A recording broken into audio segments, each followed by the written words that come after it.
Friends, welcome to Malar new TNPSC. நம்ம சேனலில் போகிற வீடியோஸ் உங்கள் மொபைலுக்கு வரணும்னு நீங்கள் நினச்சிங்க அப்படின்னா தவறாமல் சப்ஸ்கிரைப் பண்ணுங்கள். பக்கத்தில் இருக்க பெல் ஐக்கனை கிளிக் பண்ணிக்கோங்க. வாங்க வீடியோக்குள்ளே போகலாம். Good morning to all. சுவாரஸ்யமான கதைகளை தொடர்ந்து கேட்கலாம் வாங்க ஃப்ரெண்ட்ஸ். இந்த கதையில் அப்பாவும் மகனும் பேசிக்கிறாங்க. அப்பா கிட்ட மகன் தனக்கு ஏதேனும் ஒரு துன்பமோ இல்லை மனக்கவலையோ ஏற்படும் போது வந்து கலங்கி நிற்பான் அப்பா கிட்ட. அப்போ அவனோட பிரச்சனையை கேட்ட அப்பா ஒரே வார்த்தையில இவ்வளோதானா, உன் பிரச்சனையெல்லாம் சரியாகிடும் அப்படின்னு சொல்லுவாரு. அவனுக்கும் கொஞ்ச நாட்கள்ல அந்த பிரச்சனையோ துன்பமோ இல்லாம போயிடும். அந்த மகனும் வளர்ந்தான். அப்பாவுக்கும் வயசானுச்சு. அவரோட மகன் இப்போலாம் எந்த பிரச்சனை வந்தாலும் அப்பா கிட்ட சிரிச்சுக்கிட்டே சொல்ல ஆரம்பிச்சான். ஒரு நாள் மகன் அப்பா கிட்ட கேட்டான், ஏன்பா நான் எவ்வளோ பெரிய பிரச்சனைன்னு வந்தாலும் இவ்வளோதானா அப்படின்னு கேட்குற, எனக்கும் அந்த பிரச்சனை சுலபமா முடிஞ்சிடுது, எப்படிப்பா அப்படின்னு கேட்குறான். அதுக்கு அந்த அப்பா சிரிச்சுக்கிட்டே சொன்னாரு, சில வருஷங்களுக்கு முன்னாடி பிரச்சனைன்னு கண் கலங்குவேன். நீ கலங்கும் போது அந்த பிரச்சனைய எப்படி தீக்கிறதுன்னு உனக்கு தெரியாம இருக்கும்.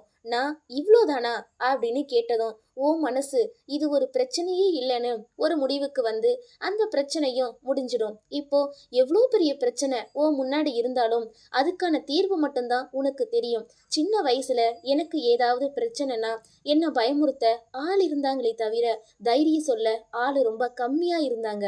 அதனாலதான் நான் எப்பவும் உன்கிட்ட எந்த பிரச்சனை வந்தாலும் இவ்வளோதான் நான் கேட்பேன் அப்படின்னு சொன்னாரு. ஸோ நாம் இந்த கதையிலேருந்து தெரிஞ்சிக்க வேண்டியது என்ன அப்படின்னா, நாம் எவ்வளோ புத்திசாலியாக இருந்தாலும் ஒரு நிமிஷம் இவ்வளவா அப்படின்னு நினச்சா நாம் அங்கேயே நின்றுடுவோம். இவ்வளோதானா அப்படின்னு நினச்சா அதை தாண்டி அடுத்த கட்டத்துக்கு போயிடுவோங்க. உலகிலேயே அதிக பாதுகாப்பு மிகுந்த இடம் தந்தையின் கை மட்டுமே. என் மகன் உறவு அவன் மனைவி வரும் வரை, என் மகளின் உறவு என் ஆயுள் உள்ளவரை. நான் கற்றதை விட அதிகம் தன் பிள்ளைகள் கற்க வேண்டும் என்று நினைப்பது அப்பாக்கள் மட்டுமே. பெண் பிள்ளைகள் தந்தையின் மீது அதிக அன்பு வைக்க காரணம் தன்னை ஏமாற்ற நினைக்காத ஒரே ஆண் தந்தை என்பதால். எத்தனையோ பேர் நான் இருக்கிறேன் என சொன்னாலும் அப்பாவை போல் யார் இருக்க முடியும்?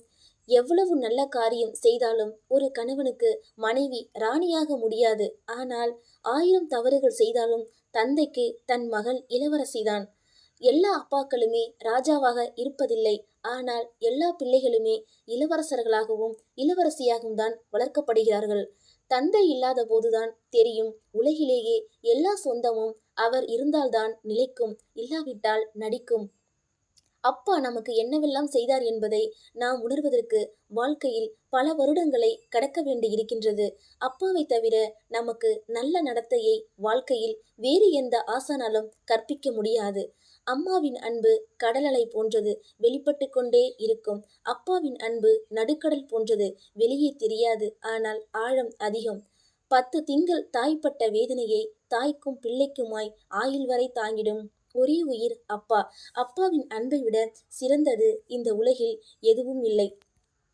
அப்பாக்களை எல்லோரும் நேசிப்போம். அப்பாவை பிடிக்காத பெண் பிள்ளைகள் யாரும் இருக்க முடியாது. ஸோ அப்பாக்கள் சிறந்த உயிர் என்று அப்பாவுக்கும் அன்பு காட்ட தெரியும் என்பதை அவர் தாத்தாவான பின்புதான் பார்த்தேன். 10 திங்கள் தாய்ப்பட்ட வேதனையை தாய்க்கும் பிள்ளைக்குமாய் ஆயுள் வரை தாங்கிடும் ஒரே உயிர் அப்பா. என்னை மட்டுமல்ல, என் கனவுகளையும் சுமந்து கொண்டு நடக்கிறார் நம் அப்பா. தந்தையின் கடலளவு கோபம் கூட நொடிப்பொழுதில் அடங்கி விடுகிறது. தன் மகளின் சிறு கண்ணீர் துளிகளில். உன்னை எதிர்பார்த்து பெற்றெடுப்பாள் அன்னை, உன் எதிர்காலத்தை பெற்றுத்தருவான் தந்தை. தன் பிள்ளைகளின் மகிழ்ச்சிக்காக வாழ்க்கை முழுவதும் போராடும் ஒரே ஜீவன் அப்பா. விளையாட பொம்மை வாங்கி தரும் அப்பாவை விட விளையாட தானே பொம்மையாக மாறும் அப்பாவை தான் குழந்தைகளுக்கு மிகவும் பிடிக்கிறது. கண்ணில் கோபத்தையும் இதயத்தில் பாசத்தையும் வைத்திருக்கும் ஒரே உறவு அப்பா. ஒரு தந்தைக்கு நமக்கு என்னவெல்லாம் செய்தார் என்பதை நாம் கடைசி வரைக்கும் உணர்வதில்லை. தான் கீழே இருந்தாலும் நம்மை மேலே தூக்கும் ஒரே உறவு அப்பா. பலரது வாழ்வில் கடைசி வரை புரிந்து கொள்ள முடியாத புத்தகம் அப்பா. அப்பாவின் கோபம் காணாமல் போவது மகளிடம் மட்டுமே. 1000 முறை புன்னகை பூத்தாலும் தந்தையுடன் பூக்கும் ஒரு குறுநகைக்கு ஈடாவதில்லை. அப்பாக்களை இழந்த மகள்களுக்கு மட்டுமே தெரியும் உலகம் பாதுகாப்பு அற்றது என்று. அம்மாவின் அடிவயிற்று பிரசவ தழும்புகளுக்கு இணையானவைதான் அப்பாவின் உள்ளங்கை காய்ப்புகள். மகளின் கண்ணீரை காண பொறுக்காத அப்பாவும் அவரின் அழுக நிறுத்த சிரிக்க முயற்சிக்கும் மகள்களும் இருக்கும் வரை காதல் தோற்று போவதில்லை. ஓகே, தேங்க்யூ ஃபார் வாட்சிங்.